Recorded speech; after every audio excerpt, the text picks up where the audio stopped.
BPSC tree 3.0 एवं tree 4.0 social science के अंतर्गत हम लोग दो विषय, एक इतिहास और राजनीतिक विज्ञान के 40 महत्वपूर्ण प्रश्न और उसके उत्तरों को जानने का प्रयास करेंगे। तो इतिहास से पहला प्रश्न है कि विश्व का पहला गणतंत्र वैशाली में किसके द्वारा स्थापित किया गया? ऑप्शन ए में मौर्य, बी में गुप्त, सी में नंद, डी में लिच्छवी, उपर्युक्त में से एक से अधिक। विश्व का पहला गणतंत्र वैशाली में लिच्छवी के द्वारा स्थापित किया गया था, तो ऑप्शन डी इसका सही उत्तर हो जाएगा। अगला प्रश्न है कि मगध की प्रारंभिक राजधानी कौन सी थी? ऑप्शन ए में पाटलिपुत्र, बी में राजगिरी या फिर गिरिवर्ज, दोनों एक ही बात है, सी में वैशाली, चंपा, उपर्युक्त में से एक से अधिक। मगध की प्रारंभिक राजधानी राजगिरी थी, तो ऑप्शन बी इसका सही उत्तर है। अगला प्रश्न हम लोग देखते हैं कि अजातशत्रु के वंश का नाम क्या था? ऑप्शन ए में है मौर्य, हर्यक, नंद, गुप्त, उपर्युक्त में से एक से अधिक। तो सही उत्तर हो जाएगा अजातशत्रु के वंश का नाम हर्यक था, तो ऑप्शन बी इसका सही उत्तर है। अगला प्रश्न हम लोग देख लेते हैं कि सेंड्रोकोट से चंद्रगुप्त मौर्य की पहचान किसने की? ऑप्शन ए में बी स्मिथ, बी में विलियम जोन्स, सी में आर के मुखर्जी, डी में डी आर भंडारकर और ई में उपर्युक्त में से एक से अधिक। तो सही उत्तर इसका हो जाएगा विलियम जोन्स, ऑप्शन बी इसका सही उत्तर है। सेंड्रोकोटस के रूप में चंद्रगुप्त मौर्य की पहचान विलियम जोन्स ने की, तो ऑप्शन बी इसका सही उत्तर है। हम लोग अगला प्रश्न देख लेते हैं कि ब्राह्मी लिपि को सर्वप्रथम किसने पढ़ा? ऑप्शन ए में है ए कनिंघम, बी में च्यूलर, सी में ए अचदानी, डी में जेम्स प्रिंसेप, उपर्युक्त में से एक से अधिक। तो सही उत्तर हो जाएगा जेम्स प्रिंसेप ने, ऑप्शन डी इसका सही उत्तर है। अगला प्रश्न हम लोग देख लेते हैं कि मेगास्थनीज की पुस्तक का नाम क्या है? ऑप्शन ए में है अर्थशास्त्र, पुराण, ऋग्वेद, इंडिका, उपर्युक्त में से एक से अधिक। मेगास्थनीज की पुस्तक का नाम क्या है? तो इंडिका है, ऑप्शन डी इसका सही उत्तर है। अगला प्रश्न हम लोग देख लेते हैं कि इंडिका का लेखक कौन था? ऑप्शन ए में है विष्णुगुप्त, बी में है डायोमेचस, सी में है मेगास्थनीज और डी में है प्लिनी, उपर्युक्त में से एक से अधिक। इंडिका का लेखक कौन था? तो ऑप्शन सी हो जाएगा मेगास्थनीज, ऑप्शन सी इसका सही उत्तर है। अगला प्रश्न हम लोग देख लेते हैं कि मेगास्थनीज दूत था किसका था? ऑप्शन ए में सेल्यूकस का था, डेरियस का था, सिकंदर का था, यूनानियों का था या उपर्युक्त में से कोई नहीं या फिर उपर्युक्त में से एक से अधिक का दूत था। मेगास्थनीज दूत था सेल्यूकस का, ऑप्शन ए इसका सही उत्तर हो जाएगा। अगला प्रश्न हम लोग देख लेते हैं अंतिम मौर्य सम्राट कौन था? ऑप्शन ए में है जालोक, नंदीवर्धन, सी में अवंती वर्मा, डी में बृहदर्थ, उपर्युक्त में से एक से अधिक। अंतिम मौर्य सम्राट था तो कौन था? बृहदर्थ, ऑप्शन डी इसका सही उत्तर हो जाएगा। अगला प्रश्न हम लोग देख लेते हैं कि किसी अभिलेख में रुद्रदामन प्रथम की विभिन्न उपलब्धियां वर्णित है किसमें? ऑप्शन ए में जूनागढ़ में, नासिक में, भितरी में, सांची में, उपर्युक्त में से एक से अधिक। किस अभिलेख में रुद्रदामन प्रथम का विभिन्न उपलब्धि वर्णित है? तो वह है जूनागढ़ अभिलेख में, तो ऑप्शन ए इसका सही उत्तर हो जाएगा। अगला प्रश्न हम लोग देख लेते हैं कि निम्नलिखित राजाओं में से किसका जैन धर्म के प्रति भारी झुकाव था? ऑप्शन ए में दशरथ, खारवेल, बृहदर्थ, हुविस्क, उपर्युक्त में से एक से अधिक। तो खारवेल का जैन धर्म के प्रति अधिक झुकाव था, तो ऑप्शन बी इसका सही उत्तर हो जाएगा। अगला प्रश्न हम लोग देख लेते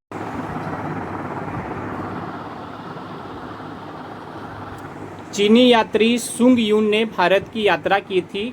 ऑप्शन ए में 515 से 520 ईस्वी, बी में 525 से 529 ईस्वी, सी में 545 ईस्वी से 552 ईस्वी और डी में 592 ईस्वी से 597 ईस्वी। उपयुक्त में से कोई नहीं या फिर उपयुक्त में से एक से अधिक।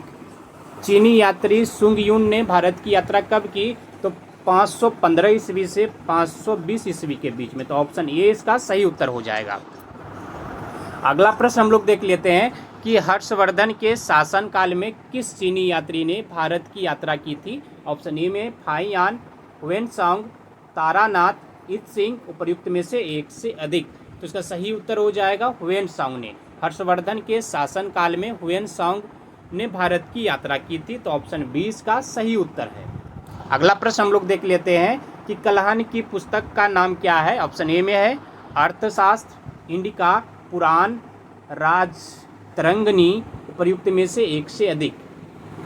कलहन की पुस्तक का नाम है राजतरंगिणी, तो ऑप्शन डी इसका सही उत्तर है। अगला प्रश्न हम लोग देख लेते हैं कि ओदंतपुरी शिक्षा केंद्र निम्न में से किस राज्य में अवस्थित था। ऑप्शन ए में है बंगाल, गुजरात, बिहार, तमिलनाडु, उपर्युक्त में से कोई नहीं या फिर उपर्युक्त में से एक से अधिक। ओदंतपुरी शिक्षा केंद्र जो है वह बिहार में अवस्थित था, तो ऑप्शन सी इसका सही उत्तर हो जाएगा। हम लोग अगला प्रश्न देख लेते हैं कि कर्नाट वंश का संस्थापक कौन था। ऑप्शन ए में है नान्यदेव, विजय, नरसिंह देव, हरिदेव, उपर्युक्त में से कोई नहीं या फिर उपर्युक्त में से एक से अधिक। तो सही उत्तर हो जाएगा कर्नाट वंश का संस्थापक नान्यदेव था, तो ऑप्शन ए इसका सही उत्तर है। अगला प्रश्न है कर्नाट वंश का अंतिम शासक कौन था। ऑप्शन ए में है हरि सिंह, राम सिंह, श्याम सिंह, मती सिंह, उपर्युक्त में से कोई नहीं, उपर्युक्त में से एक से अधिक। तो सही उत्तर हो जाएगा कर्नाट वंश का अंतिम शासक हरि सिंह था, तो ऑप्शन ए इसका सही उत्तर है। अगला प्रश्न हम लोग देख लेते हैं कि किस काल में अछूत की अवधारणा स्पष्ट रूप से उद्धृत हुई थी। ऑप्शन ए में ऋग्वैदिक काल में, उत्तर वैदिक काल में, धर्मशास्त्र के समय में, और डी में उत्तर गुप्त काल में, उपर्युक्त में से एक से अधिक। किस काल में अछूत की अवधारणा स्पष्ट रूप से उद्धृत हुई थी, तो इसका सही उत्तर हो जाएगा धर्मशास्त्र के समय, तो ऑप्शन सी इसका सही उत्तर है। अगला प्रश्न है कि रानी पद्मिनी का नाम अलाउद्दीन की चित्तौर विजय से जोड़ा जाता है, उनके पति का नाम क्या है। ऑप्शन ए में है महाराणा प्रताप सिंह, राजा मान सिंह, रंजीत सिंह, राणा रतन सिंह, उपर्युक्त में से एक से अधिक। तो सही उत्तर हो जाएगा राणा रतन सिंह था, ऑप्शन डी इसका सही उत्तर है। अगला प्रश्न हम लोग देख लेते हैं कि अलाउद्दीन खिलजी के आक्रमण के समय देवगिरी का शासक कौन था। ऑप्शन ए में रामचंद्र देव, बी में प्रताप रुद्र देव, सी में मलिक काफूर, डी में राणा रतन सिंह, उपर्युक्त में से एक से अधिक। अलाउद्दीन खिलजी के आक्रमण के समय देवगिरी का शासक कौन था, तो वह रामचंद्र देव था, तो ऑप्शन ए इसका सही उत्तर है। अगला प्रश्न हम लोग देख लेते हैं कि किस सुल्तान के काल में खालिशा भूमि अधिक पैमाने में विकसित हुई। ऑप्शन ए में गयासुद्दीन बलबन, बी में मोहम्मद बिन तुगलक, सी में अलाउद्दीन खिलजी, डी में फिरोज शाह तुगलक, उपर्युक्त में से एक से अधिक। तो सही उत्तर हो जाएगा इसका किस सुल्तान में, तो अलाउद्दीन खिलजी के काल में खालिशा भूमि अधिक पैमाने पर विकसित हुई थी, तो ऑप्शन सी इसका सही उत्तर है। अगला प्रश्न हम लोग देख लेते हैं कि विजयनगर के उस पहले शासक की पहचान करें जिसने बहमनियों से गोवा को छीना। ऑप्शन ए में हरिहर प्रथम, बुक्का प्रथम, हरिहर द्वितीय, देवराय द्वितीय, उपर्युक्त में से एक से अधिक। तो सही उत्तर हो जाएगा इसका हरिहर द्वितीय, ऑप्शन सी। अगला प्रश्न हम लोग देख लेते हैं कि विजयनगर के राजा कृष्णदेव राय ने गोलकुंडा का युद्ध किस राजा के साथ लड़ा था। ऑप्शन ए में कुली कुतुब शाह, बी में है इस्माइल आदिल खान, सी में कुतुबुद्दीन ऐबक, डी में गजपति, उपर्युक्त में से एक से अधिक। तो सही उत्तर हो जाएगा विजयनगर के राजा कृष्णदेव राय ने गोलकुंडा का युद्ध कुली कुतुब शाह के साथ लड़ा था, तो ऑप्शन ए इसका सही उत्तर हो गया। अगला प्रश्न हम लोग देख लेते हैं कि विजयनगर साम्राज्य के वित्तीय व्यवस्था की मुख्य विशेषता क्या थी। ऑप्शन ए में है अधिशेष लगान, भू राजस्व, बंदरगाहों से आमदनी, डी में मुद्रा प्रणाली, उपर्युक्त में से एक से अधिक। तो सही उत्तर हो जाएगा भू राजस्व। विजयनगर साम्राज्य के वित्तीय व्यवस्था की मुख्य विशेषता थी भू राजस्व, तो ऑप्शन बी इसका सही उत्तर हो गया। अगला प्रश्न हम लोग देख लेते हैं कि विजयनगर साम्राज्य का अवशेष कहाँ मिलता है। ऑप्शन ए में है बीजापुर में, हम्पी में, गोलकुंडा में, बड़ौदा में, उपर्युक्त में से कोई नहीं या फिर एक से अधिक जगह। विजयनगर साम्राज्य का जो अवशेष मिलता है वह हम्पी से मिलता है, तो ऑप्शन बी इसका सही उत्तर हो जाएगा। अगला प्रश्न हम लोग देख लेते हैं निम्नलिखित में कौन आत्मीय सभा के संस्थापक थे। ऑप्शन ए में है स्वामी दयानंद सरस्वती, बी में अरविंद घोष, सी में राजा राम मोहन राय, डी में स्वामी विवेकानंद, उपर्युक्त में से एक से अधिक। तो सही उत्तर इसका हो जाएगा कि आत्मीय सभा का संस्थापक स्वामी दयानंद सरस्वती ने किया था, तो ऑप्शन ए इसका सही उत्तर हो जाएगा। अगला प्रश्न हम लोग देख लेते हैं कि दीवान ए अर्ज विभाग संबंधित था किससे। ऑप्शन ए में है शाही पत्राचार से, विदेश विभाग से, रक्षा विभाग से, वित्त विभाग से, उपयुक्त में से कोई नहीं, उपयुक्त में से एक से अधिक। तो सही उत्तर हो जाएगा इसका कि दीवान ए अर्जुन था, वह विभाग रक्षा विभाग से संबंधित था। तो ऑप्शन सी इसका सही उत्तर हो जाएगा। अगला प्रश्न है कि शिवाजी की राजधानी कहाँ थी? ऑप्शन ए में है रायगढ़, सिंधुदुर्ग, पूना, कोल्हापुर, उपयुक्त में से एक से अधिक। तो इसका सही उत्तर हो जाएगा ऑप्शन ए, शिवाजी की राजधानी रायगढ़ थी। तो ऑप्शन ए इसका सही उत्तर है। अगला प्रश्न है सरंजामी प्रथा किससे संबंधित थी? ऑप्शन ए में मराठा भू राजस्व प्रथा से, तालुकदारी प्रथा से, कुतुबशाही प्रशासन से, डी में उपयुक्त में से कोई नहीं, उपयुक्त में से एक से अधिक। तो इसका सही उत्तर हो जाएगा सरंजामी प्रथा जो था वह मराठा भू राजस्व प्रथा से संबंधित था। तो ऑप्शन ए इसका सही उत्तर है। अगला प्रश्न हम लोग देख लेते हैं। निम्न अखबारों में से कौन सा मुख्यतः उदारवादियों की नीति का प्रचारक था? ऑप्शन ए में new India, young India, leader, free press general, उपयुक्त में से एक से अधिक। तो इसका सही उत्तर हो जाएगा option C, leader. Option C इसका सही उत्तर है। अगला प्रश्न हम लोग देख लेते हैं कि 19वीं शताब्दी के धर्म एवं समाज सुधार आंदोलन ने जनसंख्या के किस वर्ग को मुख्यतः आकर्षित किया? ऑप्शन ए में है बुद्धिजीवी को, नगरीय उच्च जातियों को, निर्धन सर्वसाधारण वर्ग को, और 4 में उदार रजवाड़े को। अपने उत्तर का चयन निम्नलिखित कोटों में से करना है। प्रश्न है कि 19वीं शताब्दी के धर्म एवं समाज सुधारक आंदोलन ने जनसंख्या के किस वर्ग को मुख्यतः आकर्षित किया था? ऑप्शन ए में केवल 1, बी में 1, 2, 3, सी में 1 और 2, डी में 1, 2, 4, प्रयुक्त में से एक से अधिक। तो इसका सही उत्तर हो जाएगा ऑप्शन बी, बुद्धिजीवी को, नगरीय उच्च जाति को, और फिर निर्धन सर्वसाधारण को। ये तीनों को प्रभावित किया था। तो ऑप्शन बी इसका सही उत्तर हो जाएगा। अगला प्रश्न हम लोग देख लेते हैं। भारतीय पुनर्जागरण आंदोलन के पिता कौन थे? ऑप्शन ए में है बाल गंगाधर तिलक, बी में श्रद्धानंद, दयानंद सरस्वती, राजा राम मोहन राय, उपयुक्त में से एक से अधिक। तो इसका सही उत्तर हो जाएगा ऑप्शन डी, भारतीय पुनर्जागरण आंदोलन के पिता राजा राम मोहन राय। तो ऑप्शन डी इसका सही उत्तर है। अगला प्रश्न है कि प्रथम विश्व युद्ध के बाद मित्र राष्ट्रों ने जर्मनी के जिस समृद्ध प्रदेश पर अधिकार कर लिया हुआ था? ऑप्शन ए में है म्यूनिक, बर्लिन, राइनलैंड, बोन, उपयुक्त में से एक से अधिक। तो सही उत्तर इसका हो जाएगा राइनलैंड। ऑप्शन सी इसका सही उत्तर है। अगला प्रश्न हम लोग देखते हैं कि किस घटना से राजनीतिक रेडिकलवादी विचारों को बल मिला? ऑप्शन ए में प्रथम विश्व युद्ध में जर्मनी की पराजय से, बी में 1923 के आर्थिक संकट से, सी में रूस में 1917 की बोल्शेविक क्रांति से, डी में प्रथम विश्व युद्ध के भड़कने से, उपयुक्त में से एक से अधिक। तो इसका सही उत्तर हो जाएगा ऑप्शन बी, किस घटना से राजनीतिक रेडिकलवादी विचारों को बल मिला? तो 1923 के आर्थिक संकट से। ऑप्शन बी इसका सही उत्तर हो गया। अगला प्रश्न हम लोग देख लेते हैं कि वह स्थिति जब कीमतें बेहिसाब बढ़ जाती है कहलाती है। ऑप्शन ए में अति मुद्रास्फीति, अति मुद्रा संकुचन, अति मुद्रास्फीति और अति मुद्रा संकुचन। इनमें से कोई नहीं या फिर उपयुक्त में से एक से अधिक। वह स्थिति जब कीमतें बेहिसाब बढ़ जाती है तो कहलाती है अति मुद्रास्फीति। ऑप्शन ए इसका सही उत्तर हो गया। अगला प्रश्न हम लोग देख लेते हैं कि वाइमर गणराज्य की सबसे अधिक आलोचना कब हुई? ऑप्शन ए में वर्षे की अपमानजनक संधि पर हस्ताक्षर करने के कारण, संसदीय प्रणाली लागू करने के कारण, सी में प्रजातांत्रिक संविधान लागू करने के कारण, और डी में उपयुक्त में से कोई नहीं, उपयुक्त में से एक से अधिक। वाइमर गणराज्य की सबसे अधिक जो आलोचना हुई वह वर्षे की अपमानजनक संधि पर हस्ताक्षर करने के कारण हुआ था। तो ऑप्शन ए इसका सही उत्तर है।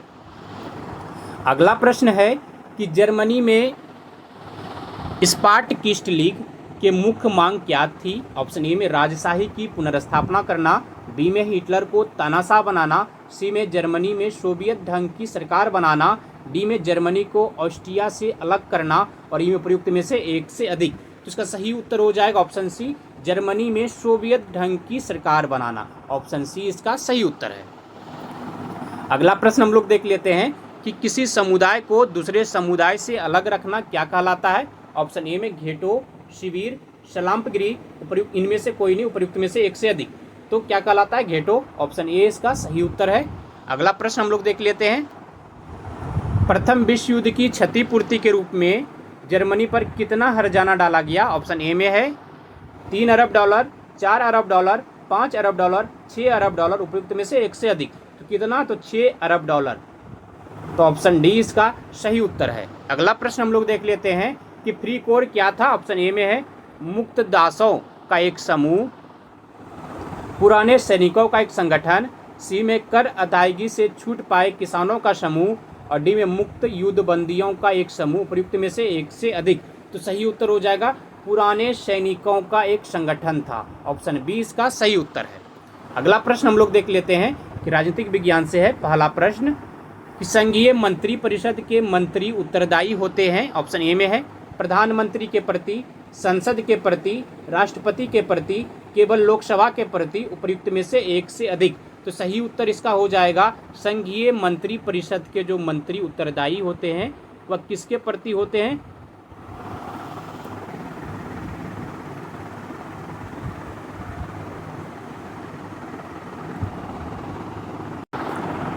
इसका सही उत्तर हो जाएगा केवल लोकसभा के प्रति। तो ऑप्शन डी इसका सही उत्तर है। हम लोग अगला प्रश्न देखते हैं, संघीय मंत्री परिषद के जो मंत्री उत्तरदायी होते हैं वे केवल लोकसभा के प्रति। तो ऑप्शन डी सही है। अगला प्रश्न हम लोग देख लेते हैं,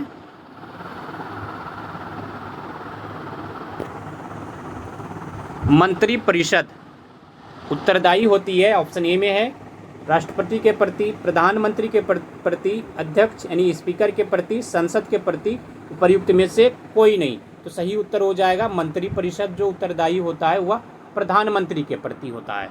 तो ऑप्शन बी इसका सही उत्तर है। अगला प्रश्न हम लोग देख लेते हैं कि भारतीय राजनीतिक व्यवस्था में कार्यपालिका के अधीन रहकर कार्य करती है। ऑप्शन ए में है न्यायपालिका, चुनाव आयोग, विधायिका, संघ लोक सेवा आयोग, उपयुक्त में से एक से अधिक। तो सही उत्तर इसका हो जाएगा भारतीय राजनीतिक व्यवस्था में कार्यपालिका के अधीन रहकर कार्य करती है। कौन करती है? तो वह विधायिका करती है। ऑप्शन सी इसका सही उत्तर है। अगला प्रश्न है, भारत का प्रधानमंत्री किसके प्रति जवाबदेह है? ऑप्शन ए में मंत्रिमंडल, लोकसभा, राष्ट्रपति, राज्यसभा, उपयुक्त में से कोई नहीं, उपयुक्त में से एक से अधिक। भारत का प्रधानमंत्री किसके प्रति जवाबदेह है? तो इसका सही उत्तर हो जाएगा ऑप्शन बी, लोकसभा के प्रति। अगला प्रश्न हम लोग देख लेते हैं कि संविधान में मंत्रिमंडल शब्द का एक ही बार प्रयोग हुआ है और वह है ऑप्शन ए में अनुच्छेद 74 में, अनुच्छेद 352 में, अनुच्छेद 356 में, अनुच्छेद 76 में, उपयुक्त में से कोई नहीं। संविधान में मंत्रिमंडल शब्द का एक ही बार प्रयोग हुआ है और वह अनुच्छेद 352 में हुआ है। तो ऑप्शन बी इसका सही उत्तर है। अगला प्रश्न हम लोग देख लेते हैं कि भारत सरकार को कानूनी विषयों पर कौन परामर्श देता है? ऑप्शन ए में है अटॉर्नी जनरल मध्यनवादी, बी में है उच्चतम न्यायालय के मुख्य न्यायाधीश,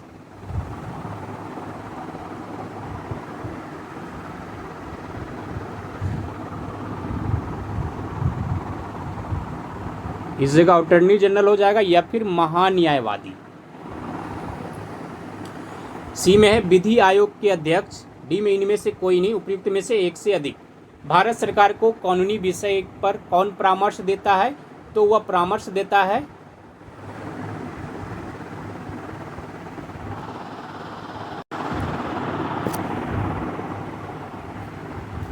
भारत सरकार को कानूनी विषय पर परामर्श कौन देता है? तो अटॉर्नी जनरल या फिर महान्यायवादी से कह सकते हैं, महान्यायवादी।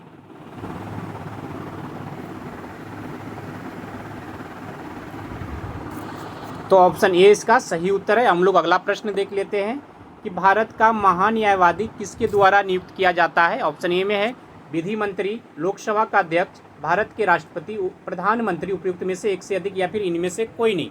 भारत का महान्यायवादी जो है वह भारत के राष्ट्रपति के द्वारा नियुक्त किए जाते हैं। तो ऑप्शन सी इसका सही उत्तर हो जाएगा। अगला प्रश्न हम लोग देख लेते हैं कि कानूनी विषयों पर राज्य सरकार को कौन परामर्श देता है। ऑप्शन ए में है महान्यायवादी, एडवोकेट जनरल, महान्यायाधिकर्ता, और डी में उच्च न्यायालय के मुख्य न्यायाधीश। उपर्युक्त में से एक से अधिक। तो इसका सही उत्तर हो जाएगा एडवोकेट जनरल, या फिर इसको बोल सकते हैं हम लोग महाधिवक्ता। महाधिवक्ता, एडवोकेट जनरल। ऑप्शन बी, केंद्र स्तर पर महान्यायवादी, राज्य स्तर पर तो महाधिवक्ता। हम लोग अगला प्रश्न देख लेते हैं। आजादी के बाद भाषा के आधार पर भारत के राज्यों का पुनर्गठन किस वर्ष में हुआ। ऑप्शन ए में 1947, 1956, 1951, 2000। उपयुक्त में से कोई नहीं, उपयुक्त में से एक से अधिक। आज़ादी के बाद भाषा के आधार पर भारत के राज्यों का पुनर्गठन 1956 में हुआ था। तो ऑप्शन बी इसका सही उत्तर है। अगला प्रश्न हम लोग देख लेते हैं कि लोकसभा का नेता कौन है। ऑप्शन ए में राष्ट्रपति, अध्यक्ष, प्रधानमंत्री। उपयुक्त में से कोई नहीं, या फिर उपयुक्त में से एक से अधिक। लोकसभा का नेता कौन होता है, तो वह प्रधानमंत्री होता है। तो ऑप्शन सी इसका सही उत्तर है। अगला प्रश्न हम लोग देख लेते हैं कि लोकसभा के लिए चुनाव में निर्वाचित होने के लिए किसी व्यक्ति के लिए न्यूनतम आयु कितनी होनी चाहिए। ऑप्शन ए में 18 वर्ष, 25 वर्ष, 21 वर्ष। इनमें से कोई नहीं, उपयुक्त में से एक से अधिक। तो 25 वर्ष होनी चाहिए। ऑप्शन बी इसका सही उत्तर है। अगला प्रश्न है कि लोकसभा में सदस्य चुने जाने के लिए एक व्यक्ति को किसी आयु से कम नहीं होना चाहिए। 25 वर्ष इसका भी हो जाएगा, सेम क्वेश्चन है, भाषा थोड़ा चेंज है। ऑप्शन बी 25 वर्ष। अगला प्रश्न हम लोग देख लेते हैं, संसद सदस्य बनने की न्यूनतम उम्र। इसका भी सेम ही क्वेश्चन, इसका भी 25 वर्ष हो जाएगा, भाषा चेंजेस दोनों का। अगला प्रश्न हम लोग देख लेते हैं कि लोकसभा चुनाव का कोई प्रत्याशी अपनी जमानत खो देता है यदि उसे प्राप्त ना हो सके। वैध मतों का 1/3, वैध मतों का 1/4, वैध मतों का 1/5। उपयुक्त में से कोई नहीं, या फिर उपयुक्त में से एक से अधिक। लोकसभा का कोई भी जो प्रत्याशी है वह अपना जमानत तब खोता है जब वह वैध मतों का 1/6 मत प्राप्त नहीं कर पाता है। तो 1/6 मत किसी में नहीं दिया गया है, तो उपयुक्त में से कोई नहीं हो जाएगा। ऑप्शन डी इसका सही उत्तर है।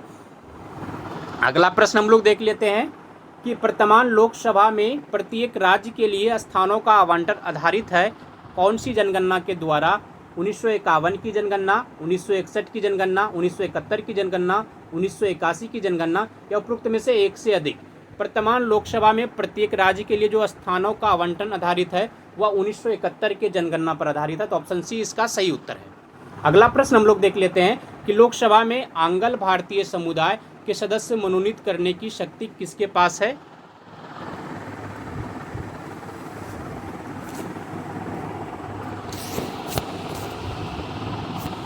लोकसभा में आंग्ल भारतीय को अभी इधर जो वर्तमान में संशोधन के द्वारा एक भी आंग्ल भारतीय को नहीं मनोनीत कर सकता है, तो इस क्वेश्चन को हम लोग नहीं देखेंगे।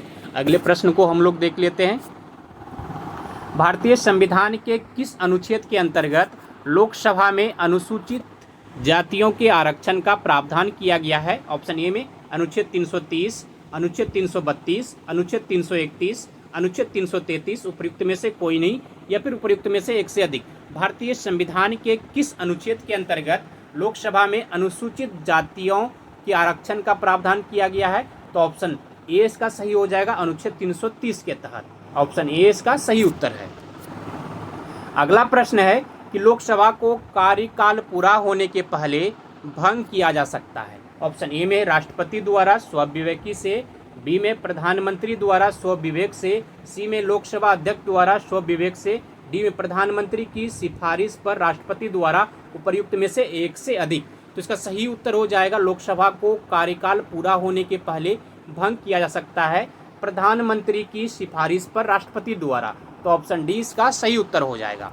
अगला प्रश्न है कि लोकसभा को उसके कार्यकाल की समाप्ति के पूर्व ही भंग किया जा सकता है। ऑप्शन ए में राष्ट्रपति द्वारा उसकी इच्छा अनुसार, अध्यक्ष द्वारा, राष्ट्रपति द्वारा, मंत्री परिषद की सलाह पर, राष्ट्रपति द्वारा अध्यक्ष की सलाह पर। उपयुक्त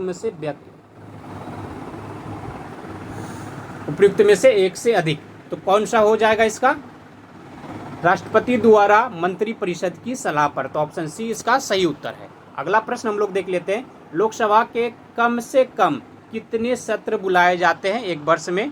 एक वर्ष में एक बार, एक वर्ष में 3 बार, एक वर्ष में 2 बार, वर्ष में 4 बार, उपयुक्त में से एक से अधिक। लोकसभा के कम से कम कितने सत्र बुलाए जाते हैं? तो वर्ष में कम से कम 2 बार। तो ऑप्शन सी इसका सही उत्तर हो जाएगा। अगला प्रश्न हम लोग देख लेते हैं, कौन सा राज्य सबसे अधिक प्रतिनिधि लोकसभा में भेजता है? ऑप्शन ए में है बिहार, पश्चिम बंगाल, मध्य प्रदेश, उत्तर प्रदेश, उपयुक्त में से कोई नहीं।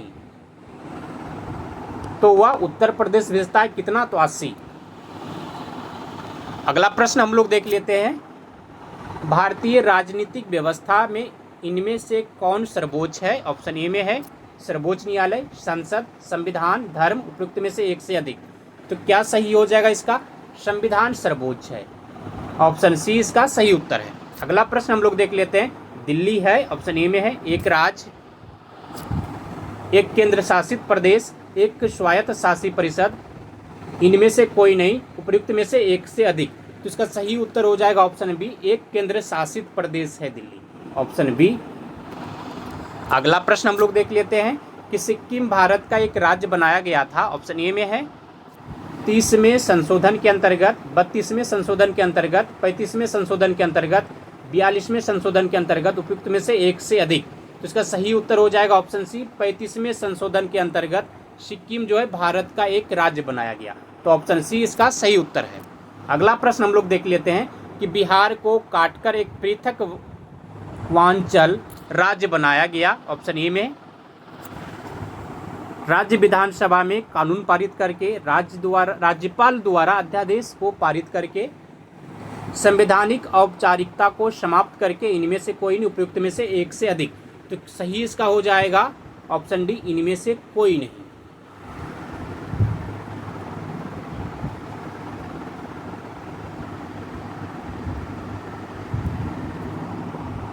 अगला प्रश्न हम लोग देख लेते हैं, संविधान समीक्षा आयोग जिसे फरवरी 2000 में गठित किया गया, वे इसके अध्यक्ष कौन थे? ऑप्शन ए में है एम.एन. वेंकटचलैया, बी में आर.एस. सरकारिया, सी में है कृष्णा अय्यर, डी में है फातिमा बीबी, उपयुक्त में से एक से अधिक। संविधान समीक्षा आयोग जिसे फरवरी 2000 में गठित किया गया, इसके अध्यक्ष कौन थे? एम.एन. वेंकटचलैया। तो ऑप्शन ए इसका सही उत्तर है। संविधान समीक्षा आयोग फरवरी 2000 में गठित किया गया था। अगला प्रश्न हम लोग देख लेते हैं कि राज्य सरकार का कार्यकारी अध्यक्ष या संवैधानिक प्रमुख कौन है? ऑप्शन ए में है मुख्यमंत्री, मुख्यमंत्री का सचिव, राज्यपाल, मुख्य सचिव, उपयुक्त में से एक से अधिक। तो इसका सही उत्तर हो जाएगा राज्यपाल, ऑप्शन सी इसका सही उत्तर है। अगला प्रश्न है कि भारतीय संविधान के अनुसार राज्यों की विधायिका में सम्मिलित है। ऑप्शन ए में है कथन 1 में है कि विधान परिषद एवं राज्यपाल, कथन 2 में विधान सभा एवं विधान परिषद, कथन 3 में विधानसभा एवं राज्यपाल, कथन 4 में है राज्यपाल, विधानसभा एवं विधान परिषद जहां इसका अस्तित्व हो। अपना उत्तर निम्नलिखित कोटों में चुने। भारतीय संविधान के अनुसार राज्यों की विधायिका में सम्मिलित होता है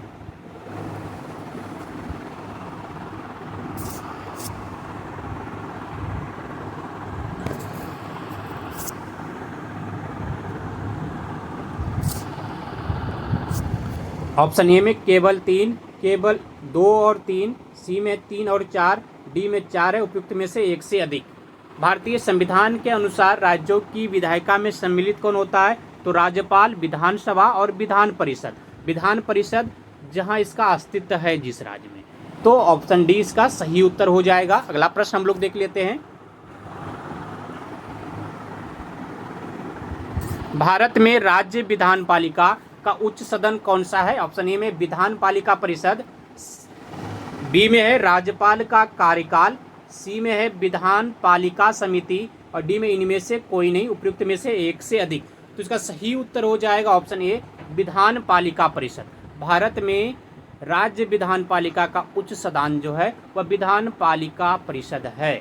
ऑप्शन ए इसका सही उत्तर हो जाएगा। अगला प्रश्न हम लोग देख लेते हैं, किसी राज्य में विधान परिषद की संरचना अथवा विघटन किया जा सकता है। ऑप्शन ए में है उस राज्य की विधानसभा द्वारा, बी में केंद्रीय संसद द्वारा, सी में राज्यपाल द्वारा, डी में मुख्यमंत्री द्वारा उपयुक्त में से एक से अधिक। किसी राज्य में विधान परिषद की संरचना अथवा विघटन किया जा सकता है, किसके द्वारा? तो वह केंद्रीय संसद द्वारा। ऑप्शन बी इसका सही उत्तर है। अगला प्रश्न है कि सर्वोच्च न्यायालय के न्यायाधीशों की सेवानिवृत्ति की उम्र क्या है? ऑप्शन ए में है 60 वर्ष, 65 वर्ष, 62 वर्ष, 70 वर्ष, उपयुक्त में से कोई नहीं, या फिर एक से अधिक। तो इसका सही उत्तर हो जाएगा 65 वर्ष है सर्वोच्च न्यायालय के न्यायाधीशों की सेवानिवृत्ति की उम्र। तो ऑप्शन बी इसका सही उत्तर है। हम लोग अगला प्रश्न देख लेते हैं कि सर्वोच्च न्यायालय का न्यायाधीश अपने पद से त्याग पत्र किसको लिख कर दे सकता है? ऑप्शन ए में राष्ट्रपति, विधि मंत्री, प्रधानमंत्री, भारत के महान्यायवादी, उपयुक्त में से कोई नहीं, उपयुक्त में से एक से अधिक। तो इसका सही उत्तर हो जाएगा सर्वोच्च न्यायालय का न्यायाधीश जो है अपने पद से त्याग पत्र जो है वह राष्ट्रपति को लिख कर दे सकता है। तो ऑप्शन ए इसका सही उत्तर है। अगला प्रश्न हम लोग देख लेते हैं कि न्यायिक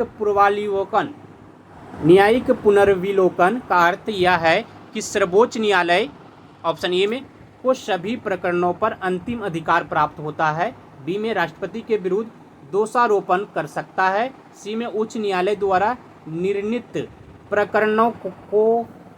प्रकरणों की समालोचन कर सकता है, और डी में किसी भी राज्य के कानून को अवैध घोषित कर सकता है, उपयुक्त में से एक से अधिक। न्यायिक पुनर्विलोकन का अर्थ क्या है ये बताना है इसमें। तो इसका सही उत्तर हो जाएगा कि सर्वोच्च न्यायालय जो है वह किसी भी राज्य के कानून को अवैध घोषित कर सकता है। तो ऑप्शन डी इसका सही उत्तर हो जाएगा। अगला प्रश्न हम लोग देख लेते हैं, किसी राज्य का राज्यपाल नियुक्त किया जाता है, ऑप्शन ए में प्रधानमंत्री द्वारा, बी में भारत के मुख्य न्यायाधीश द्वारा, सी में राष्ट्रपति द्वारा, डी में उच्च न्यायालय के मुख्य न्यायाधीश द्वारा, उपयुक्त में से कोई नहीं, उपयुक्त में से एक से अधिक। तो इसका सही उत्तर हो जाएगा ऑप्शन सी, राष्ट्रपति द्वारा। किसी राज्य का जो राज्यपाल नियुक्त किया जाता है वह राष्ट्रपति के द्वारा। तो ऑप्शन सी इसका सही उत्तर है। अगला प्रश्न है कि अपराध की जांच करने में पुलिस की क्या भूमिका निभाती है? ऑप्शन ए में है गवाहों के बयान दर्ज करना, बी में सबूत इकट्ठे करना, चार्जशीट दाखिल करना, उपयुक्त सभी, उपयुक्त में से कोई नहीं। तो इसका सही उत्तर हो जाएगा उपयुक्त सभी। गवाहों के बयान दर्ज करना और सबूत इकट्ठे करना, चार्जशीट दाखिल करना। तो ऑप्शन डी इसका सही उत्तर है। अगला प्रश्न है, गवाह शब्द किसके लिए प्रयोग किया जाता है? ऑप्शन ए में अपराधी के लिए, बेगुनाह के लिए, उस व्यक्ति के लिए जिसने मामले के संबंध में कुछ देखा, सुना या जाना हो, और डी में इनमें से कोई नहीं, उपयुक्त में से एक से अधिक। गवाह जो शब्द है किसके लिए प्रयोग किया जाता है? तो यह उस व्यक्ति के लिए जिसने मामले के संबंध में कुछ देखा है, सुना है और जाना है। तो ऑप्शन सी इसका सही उत्तर हो जाएगा। अगला प्रश्न हम लोग देख लेते हैं, कोई व्यक्ति दोषी है या नहीं है यह तय करना किसका काम होता है? ऑप्शन ए में सरकार का, पुलिस का, न्यायाधीश का, इनमें से कोई नहीं, उपयुक्त में से एक से अधिक। तो इसका सही उत्तर हो जाएगा न्यायाधीश का। ऑप्शन सी इसका सही उत्तर है। कोई व्यक्ति दोषी है या नहीं है यह तय करना न्यायाधीश का काम है। तो ऑप्शन सी इसका सही उत्तर है। अगला प्रश्न हम लोग देख लेते हैं कि अपराध की जांच के दौरान पुलिस को क्या करने का अधिकार नहीं है? ऑप्शन ए में सताने का, पीटने का, गोली मारने का, उपयुक्त सभी, उपयुक्त में से कोई नहीं। तो इसका सही उत्तर हो जाएगा ऑप्शन डी, उपयुक्त सभी। सताने का भी अधिकार नहीं है, पीटने का भी अधिकार नहीं है, गोली मारने का भी अधिकार नहीं है। तो ऑप्शन डी इसका सही उत्तर है। अगला प्रश्न है कि कितने समय बाद अदालत शांति की जमानत मंजूर कर लेती है? ऑप्शन ए में है 1 महीने बाद, 6 महीने बाद, 2 महीने बाद या 8 महीने बाद, उपयुक्त में से एक से अधिक। कितने समय बाद अदालत शांति की जमानत जो है मंजूर कर लेती है? वह 1 महीने बाद। तो ऑप्शन ए इसका सही उत्तर है। अगला प्रश्न है, किसने युवाओं के गिरोह का भंडाफोड़ किया जो गहने चोरी करते थे? ऑप्शन ए में है सुशील ने, श्रीमती शिंदे ने, इंस्पेक्टर शर्मा ने, शांति ने, उपयुक्त में से एक से अधिक। तो इसका सही उत्तर हो जाएगा इंस्पेक्टर शर्मा ने। ऑप्शन सी इसका सही उत्तर है।